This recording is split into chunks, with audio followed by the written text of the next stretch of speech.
just unmute. Well, good afternoon, everybody. Certainly New Zealand time. We want to welcome back today our pastor, Barry Hodson. And today on the Soapbox, we want to discuss the biblical subject of the city of God, as it is called in the Bible. And Barry, you've written a book called The City of God, Literal or Symbolic. Just lead us into the subject, Barry, by explaining what we're actually referring to and why the title Literal or Symbolic. Well, I believe the city of God is referring to that. It's referring to a city, and there are a number of references to it, several in the Epistle to the Hebrews, and also several in the book of Revelation. I'll just read them to you, just short statements. In Hebrews 11, verse 10, we read that by faith Abraham, who was living in tents, he looked for a city.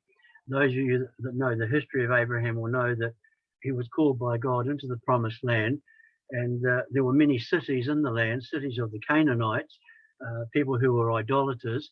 Abraham didn't want to live with them. He didn't want to be in their cities. He wasn't led to build a city of his own. He wanted to remain a sojourner living in a tent because he believed that God would one day provide a city, and so it says that he was living in tents looking for a city which has foundations, whose builder and maker is God. We know that he was looking to inherit the country, to inherit the land as an everlasting possession, but we're informed here that he was also looking for a city which has foundations, whose builder and maker is God. Then a little further on in Hebrews 12, verse 22, we read there that the Christian's hope, or the prospect that the Christian has before them, is to come to Mount Zion, the city of the living God, the heavenly Jerusalem, and to an innumerable company of angels. We'll come back to that later, but the connection here with an innumerable company of angels with the city of God is rather interesting, because we read in the book of Revelation that the angels number 10,000 times 10,000. That's 100 million angels. So that if they are connected with the city here, one would expect it have to be a very large city. Hebrews 13, verse 14 says, "For here," that is in Jerusalem, because it is believed the Hebrews to whom this letter was written, the Christian Hebrews, their church was in Jerusalem. "For here in Jerusalem we have no continuing city," that is, no lasting city.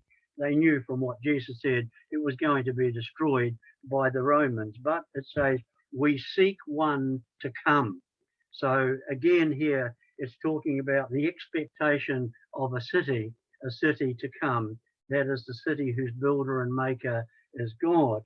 And then you have in Revelation 3, verse 12, a reference to the city of God, again referred to as the New Jerusalem, which comes down out of heaven.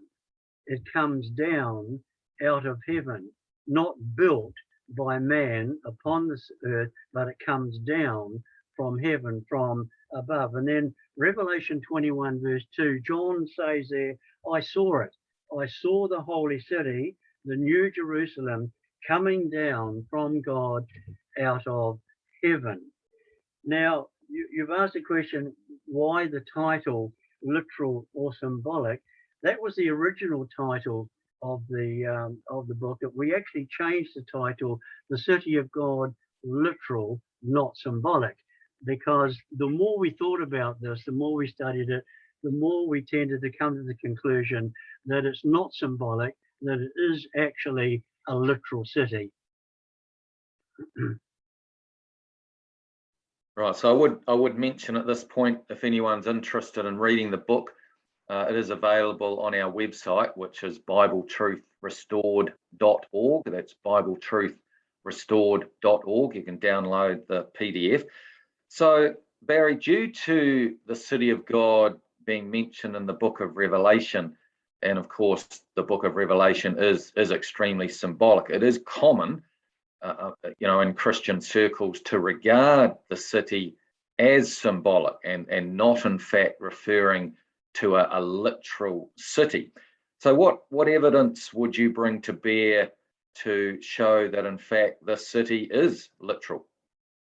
I think for a starter, when you go back to that statement in Hebrews 11, 9 to 10, where it says that Abraham was living in tents, but he looked for a city, I think you can see in that there is a contrast between two different types of accommodation. There's a contrast between a tent and a city. And the way I read that is that, well, Abraham is living, he's accommodated in a tent, but he's actually looking forward to living in and being accommodated in a city. To me, the statement really conveys literality, a literal place where he will live or be accommodated. Also, in Revelation 21 and 22, which refers to the city, the New Jerusalem, reference is made there, if you read it through, reference is made to the city having walls, having gates, angels guarding the gates. It's got streets, one street in particular. It's got a river in it. It's got a tree of life in it. The throne of God is referred to as being in it. All these references convey to me a literal city. Now, in Revelation 21, verse 16, we're told there the angel measured the city. He measured the city and it was 12,000 furlongs. Now, 12,000 furlongs is 1,500 miles or 2,400 kilometers. And it was a 4-square cubical city. Now, in ancient times, when the measurement of a city was given, it was the circumference of the city that was given. That is the distance around it. That's usually what was conveyed by measuring a city. So being 4 square, what you need to do, of course, is to divide the 1,500 miles or 2,500 kilometers. You divide it by 4 because it says that the length and the breadth and the height were equal. And if you divide that measurement by 4, you end up with a building or a city 375 miles square or 600 kilometers square. Now, I got to say that I'm yet to come across a satisfactory explanation as to how this can be given a symbolic application. I know some have tried, and a lot of mental gymnastics has been exercised in order to make this symbolic. And I can only speak for myself. None of them have really gelled with me. There's been a lot of stabs in the dark in order to make this measurement symbolic, but none that I've read really make sense. They don't really convey an acceptable truth.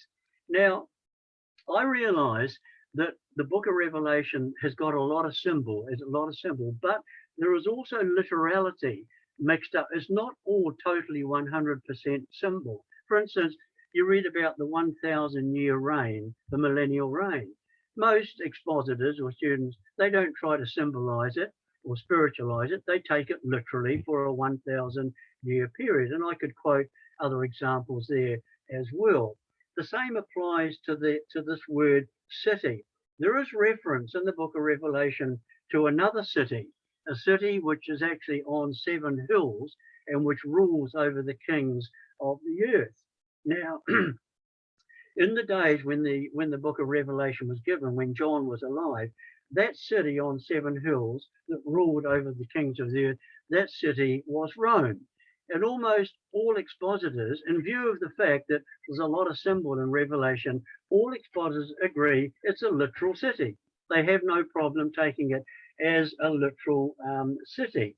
And when you read through it, you see that it's actually the seat of a harlot woman. And this harlot woman is referring to an apostate church. It's prophetic of things to come, of course. Well, I believe that the city of God is just as literal, and it will be, in fact, the seat of the Lord Jesus Christ and his bride, the church, the true church, the pure church. To me, there is a design contrast in Revelation between the two cities, the city of the impure bride and the city of the pure bride. So in answer to that, Barry, someone might say, though, that no, it is symbolic and that the city is symbolic of the church. And I'm going to read from Revelation chapter 21, verse 2, and it says, I, John, saw the holy city, New Jerusalem, so that's what we're talking about, coming down from God out of heaven, prepared as a bride, adorned for her husband. So wouldn't this seem to be that the city of God here is symbolic of the church? Well, if you read that carefully, it doesn't say that the city is a bride. It says it is adorned like a bride. And there is a big difference. A big difference. It definitely doesn't say it is the bride. It's adorned like a bride. And that's referring, of course, to the gold and the precious stones and jewels and gems that are referred to as adorning the city. Now, in biblical times, brides were adorned with jewels. For example, Isaiah 61, verse 10, actually refers to that. Precious stones also adorned Solomon's temple. You read in 1 Chronicles 29, verse 2 to 8, that during David's lifetime, he actually collected, through his victories over the enemy, he collected gold, he collected jewels, he collected gems, he collected precious stones for the temple that his son Solomon was going to build. And if you read 2 Chronicles 3, verse 6, you find that Solomon actually adorned the temple. He actually adorned the temple with these precious stones and these precious jewels. Now, Revelation itself, if you read it, it indicates that the church is quite separate, quite distinct from the city.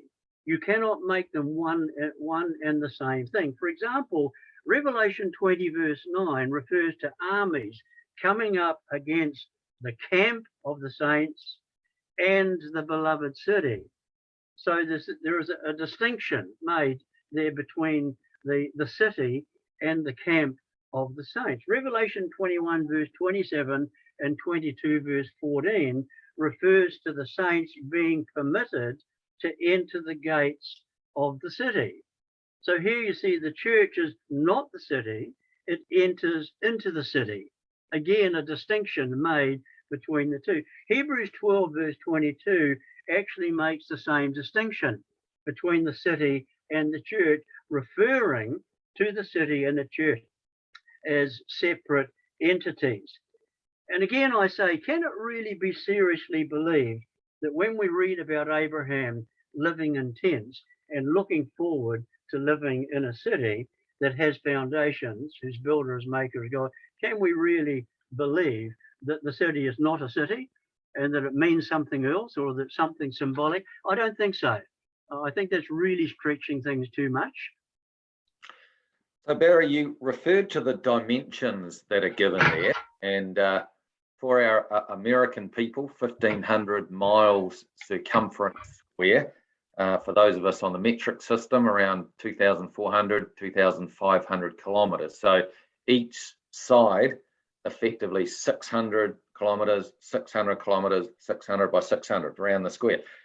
But bear in mind, the dimensions given aren't just the sort of flat one-dimensional dimensions. It's as high as it is around. So we've got a city here that's, 2,400 kilometers in circumference, and being a cube as it is, it's extremely high. So Barry, can a city seriously be this big? And bearing in mind it is a cube, that is a massive cube. Surely, Barry, surely that points to the fact that it must be symbolic. It's just too big to be real. There's no question about it. From a human point of view, And that's what we have to emphasize from a human point of view. It's the size of the city is astronomical. It's mind-boggling.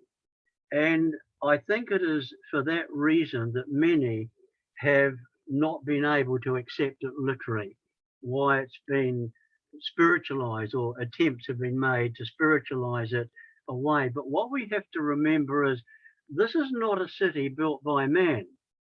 It very clearly states whose builder and maker is God. Now the question is, could God make a city that big? I mean, that's really what it comes down to. Could he? Could God make a city that big? Well, if your concept of God is the same as mine, the answer is, yeah, easily. Bigger if he wants to. No question about it. Now, the question is a question I'd like to ask, leading up to some other things that I want to say. How big is heaven? Well, how big? How big is anybody prepared to suggest? How big is heaven? As I've already said, reference is made to 100 million angels there, worshipping and gathering around the throne of God. So the throne room alone in heaven would have to be huge to accommodate 100 million angels. Here's another question. What is heaven? Have you ever thought, what exactly is heaven? Where God's throne is, where these angels are? I mean, is it another planet? Is it a place? Or is it just empty space? Is it something spectral? Is it something ethereal? Or is God just sitting up there on the clouds, strumming a harp, as some, depict him? Well, as I said, God's throne is there, and he sits on the throne. So it must be a place. And of course, somebody will say, well, what has that got to do with the city of God? Well, the answer is, I believe this city of God is heaven. I believe that heaven is not another planet. It's not clouds or empty space. I believe that heaven is actually a city, a mobile city. It's not like a planet that is locked into an orbit that it can't get out of and it's restricted. It's mobile. It can go. It can traverse. God rides through the heavens. We read in Scripture, and in Ezekiel saw him being carried on his throne by the cherubim. That's why this city is so big. That's why the city is of such dazzling beauty. Reference in Revelation 22 verse 1 of God's throne being in the city, it actually says the throne is in the temple of heaven. The throne, which is seen in the city, is referred to as being in the temple of heaven, which is connecting the city with heaven. Now, in Revelation 21 verse 3, the city is referred to as the tabernacle of God. And other scriptures also refer to heaven as the tabernacle or the temple. The Old Testament has references. For example, Psalm 11 verse 4, the reference in the Old Testament to heaven being God's tabernacle, of it being God's temple.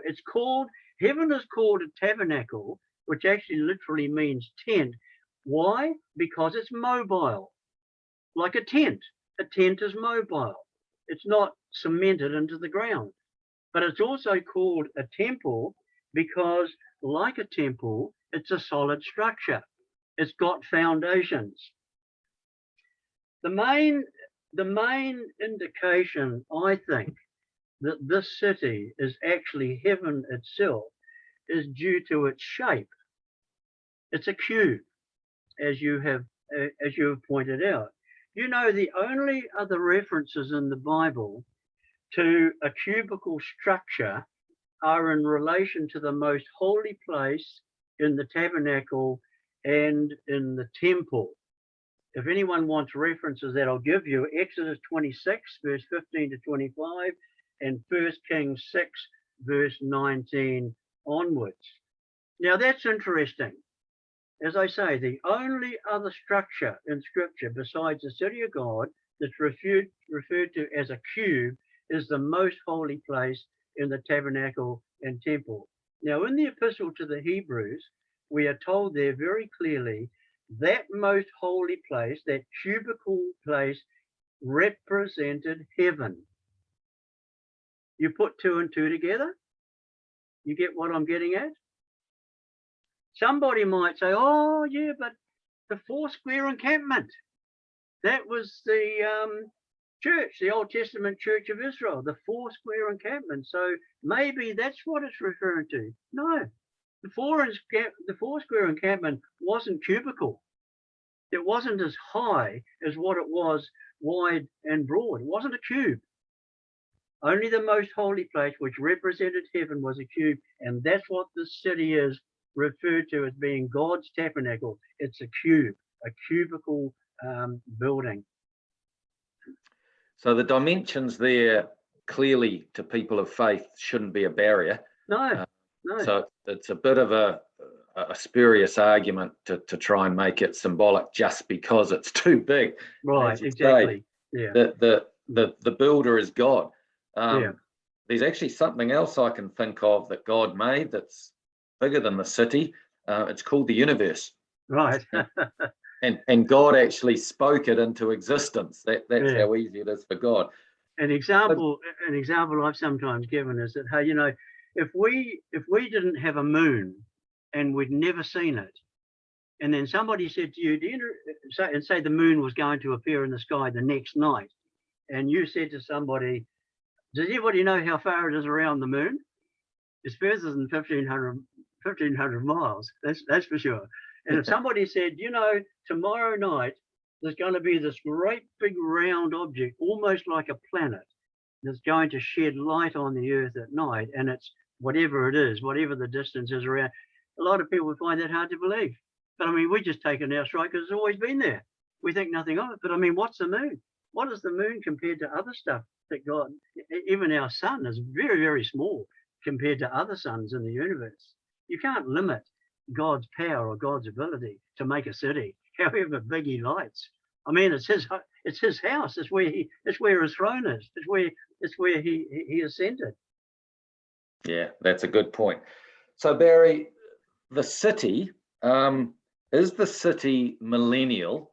In other words, does it come prior to the millennium starting at the coming of Christ and therefore exists during the 1,000-year reign on earth? Or, as some suggest, is it post-millennial? Do we not actually see the city until the 1,000-year reign is over and then after that? I believe it's millennial. I believe the city comes when Jesus comes. For example, in Revelation there, the tree of life.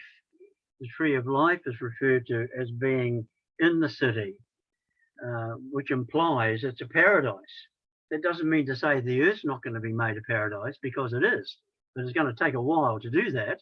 But the heaven itself is a paradise. And for that reason, the tree of life is referred to as being in the middle of it. And we know from what Jesus said on the cross to the thief, when he said, Lord, remember me, when you come. Jesus said, truly I tell you, this day you shall be with me in paradise. So we know that paradise is coming at the second coming. Revelation 21 verse 14 to 15 and verse 27 states that there will be impure and unholy people outside the city who will not be allowed to enter. That is, mortal people. Well, there are going to be no mortals after the millennium. There's only going to be mortal population during the millennium. So that would indicate again that the city will be here during the time of mortals on the earth. Revelation 22 verse 2 says the leaves of the tree of life in the city will be used for healing the nations. Well, again, there'll be no nations that will need healing after the millennium. This again indicates that it's millennial. Revelation 20 verse 7 to 9 refers to nations revolting at the end of the millennium, coming up against the city to attack it. And this again would indicate that the city is here during that period. I mean, it would not be possible if the city never came until after the millennium. So Barry, in the latter chapters of the book of Ezekiel, from sort of chapter 40 on, we read there about another temple city, and it's common to associate that with this millennial city that we've been talking about from Revelation, and effectively make them one and the same, and make this temple city that Ezekiel talks about the one where the immortal saints will live during the millennium. Where does that fit in? Can you just explain, where and how Ezekiel fits in? Yeah, you're referring to the last, about eight chapters of Ezekiel, chapter 40 onwards. Yeah. In Ezekiel chapter 40, we read that the prophet Ezekiel was taken in vision to an exceedingly high mountain at Jerusalem. And it's generally accepted that this was referring to Mount Zion in the future, which is going to be very highly elevated. In fact, Isaiah 2 verse 8 is elevated above the tops of the mountains. And Zechariah 14 tells that when Jesus returns, there's going to be an earthquake of unprecedented magnitude that's going to convulse the whole earth, actually, but the vortex will be in the Holy Land, especially at Jerusalem, and it's going to heave up the site of Jerusalem, and it's going to actually level the Judean hills. So Zion is going to be elevated to an extremely high level, possibly above the clouds, but it is going to be very high. And Ezekiel was taken in vision to that mountain, and he was on it, and he saw a structure like a city. Now, he doesn't say it was a city. He said it was like a city, because in his day, the size of the structure was such, it looked like a city. Cities weren't as big in those days as what they are today. And it turned out it was not a city, it was a temple. And the measurements are given. We're told it was 500 reeds square. It's Ezekiel 42, verse 16 to 20. Now, we read in Ezekiel 41, verse 8, a reed is 6 great cubits. A great cubit was a cubit plus an handbreadth, which was about 20 inches, 35 centimeters. So one reed would be 120 inches, that's 10 feet, or 305 centimeters. 500 reeds, which is what this structure measured, 500 reeds would be 5,000 feet, or over 1,500 meters. In other words, about a mile square. Now, just note, it's only a mile square, not 375 miles square, just a mile square. It's not the city of God that we've been talking about, referred to, and totally different. It's not cubical either. It's not the same height as it is length and breadth. And Ezekiel 40 verse 2 says it was on the south side of the mountain, on the south side of Mount Zion. So then this 1 mile square temple is not the cubical city that we're reading about in Revelation, into which the immortal saints are going to enter and where the angels are. It's not that. No, Ezekiel's temple is not for immortals. It is for mortals. It is a place for mortals to worship, and there's no immortals referred to. You can read Ezekiel 40 right through to the end. There is no reference about immortals worshiping there or ministering there. Quite the opposite. The whole emphasis through all these chapters is on mortal people worshiping there and ministering there. Now, I just want to give you a few quotes from Ezekiel to indicate to confirm the mortality of those who are involved in this temple. Ezekiel 44 verse 9 says that no male uncircumcised in flesh will be allowed to enter the sanctuary. Well, I mean, we all know physical circumcision was not a condition of entry into the church of Christ or to the city of God. Never was, never will be. Ezekiel 43, verse 18 to 27, and Ezekiel 44, verse 15 to 16 says, Jewish priests, the sons of Zadok, offer animal sacrifices in this temple. Now, I think it's generally accepted these animal sacrifices won't be required to atone for sin, because Christ's sacrifice is all embracing, is totally efficacious to do that. I think it's generally accepted these animal sacrifices, being offered during the millennium when Jesus has actually returned, they are retrospective offerings. They are offerings for mortals to acknowledge and to memorialize the sacrifice of our Lord Jesus Christ. But there's no reference, you'll notice, no reference to animal sacrifices, to blood, or to death in the city of God where the immortals are. Ezekiel 44, verse 18 and verse 21 says that the priests, the sons of Zadok, are not allowed to wear anything that causes sweat, and they're not allowed to enter the service of God drunk. They are clearly mortal people. They really are. I mean, it would be incongruous to imagine immortals sweating or getting drunk. Ezekiel 44, verse 25 refers to the sons of Zadok having sons and daughters, which implies marriage. Again, Jesus made it very clear that immortals don't marry and won't be having children. Ezekiel 44, verse 25 to 27 says the priest will be defiled by contact with a dead person, not allowed to enter into this temple service till a 7-day period of ritual cleansing takes place. Well, again, hardly applicable to immortal saints.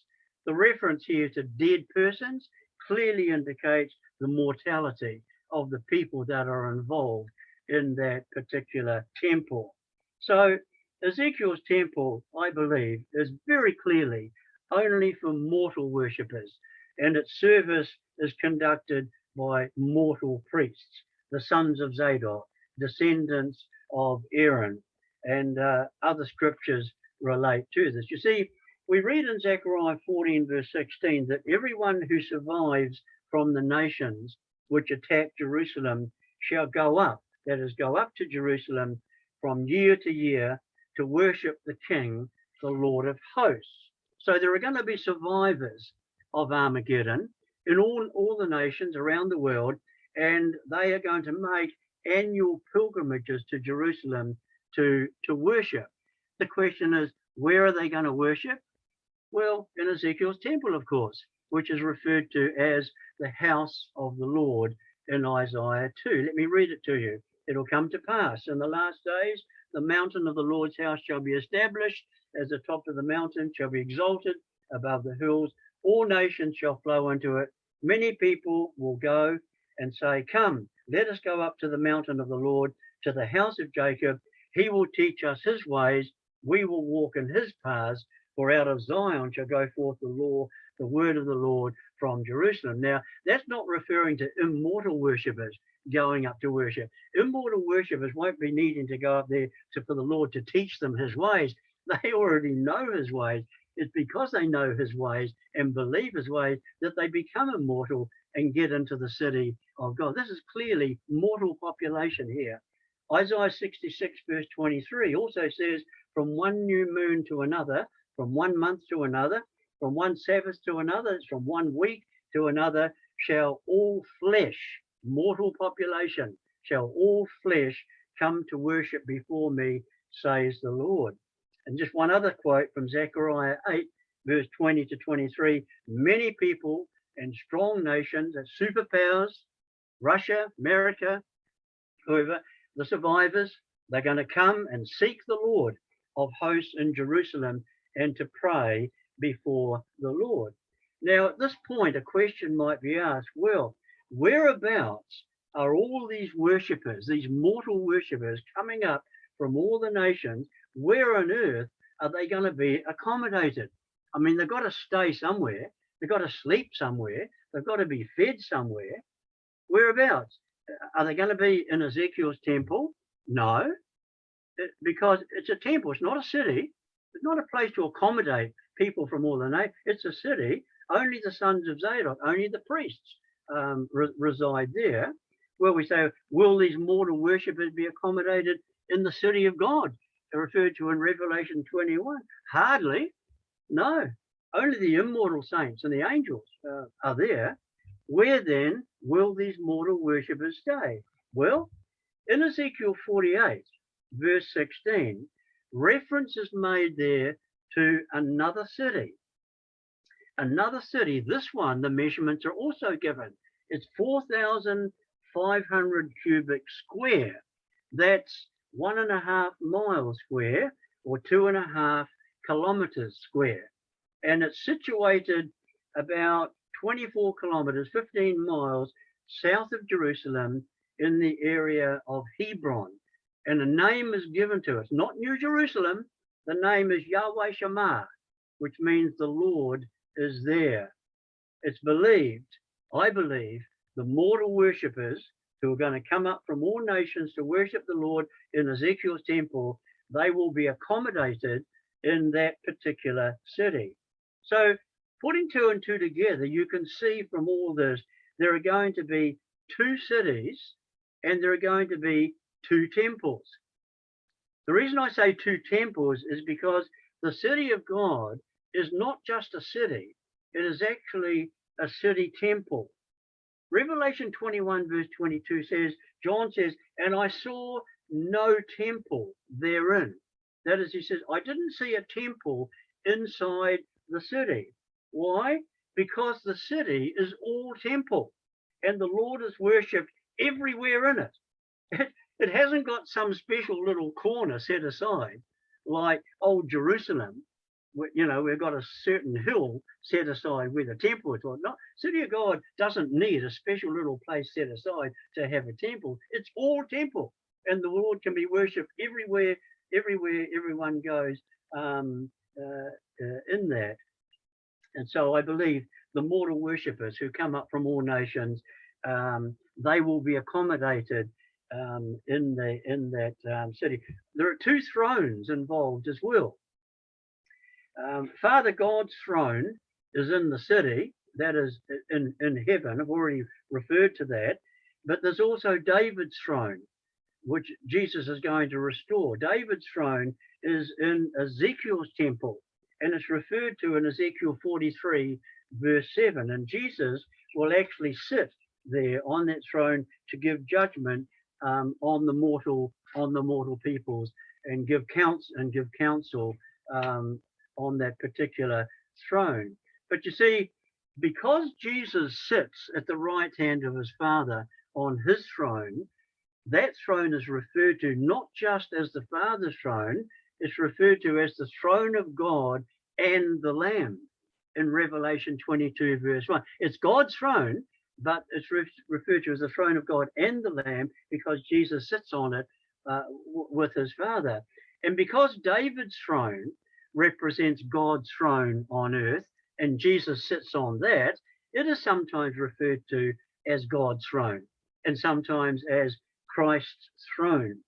Revelation 3 verse 21 refers to the two thrones. It says, this is Jesus speaking, he says, to him who overcomes will I grant to sit with me in my throne, even as I also overcame and am seated with my Father in his throne. Two thrones. Again, Matthew 25 verse 31, when the Son of Man shall come in his glory and all the holy angels with him, then shall he sit upon the throne of his glory. I mean, he's on the Father's throne, but he's talking about this other throne that he's going to sit on when he comes back. And before him shall be gathered all nations. He shall separate them one from another as a shepherd divides his sheep from the goats. Just one other point. In Ezekiel 44, verse 1 to 3, reference is made there to the prince, which many regard as the Messiah. And it refers to the prince entering Ezekiel's temple by the east gate. And I imagine coming in the east gate, he will go and sit upon the throne of David that he's restored to do his business.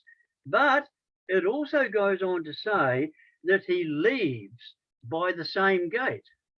He doesn't stay in the city. He doesn't live in the temple. He doesn't live. He doesn't stay. And he comes in the east gate and then he goes out. Where does he go? Where does he go? Well, I think he goes back to the city of God, to heaven itself, which has come with him at his second coming. Thank you very much, Barry, for all those points. And it really is a case of putting those scriptures together to sort of get the conclusion. I'd also just like to throw in there Revelation 2 verse 7. You did make reference to the tree of life, but for me, that this sort of clinches the literality of it, because we read there, he that has an ear, let him hear what the Spirit says to the churches. To him that overcomes will I give to eat of the tree of life, which is in the midst of the paradise of God.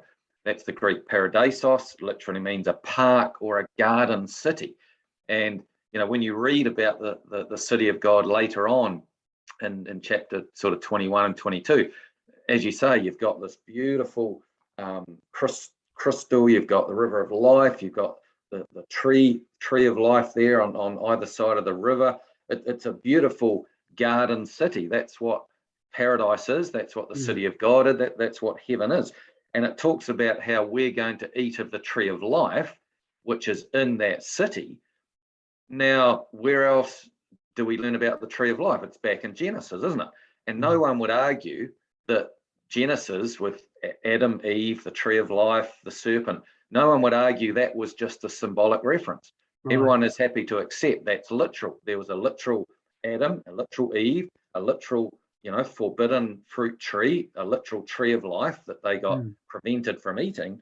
And then in Revelation, we have this tree of life back in the city of God. So if the tree of life is literal, the city where it's sitting in surely must be literal as well, right? Yeah. So I don't know if anybody's got any questions at this point. You can feel free to actually unmute and ask in person if you'd like anything clarified.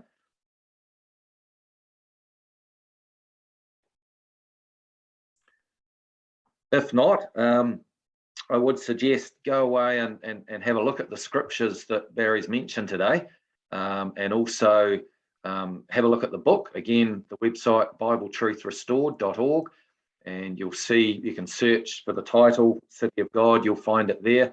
Have a read through a bit more in detail.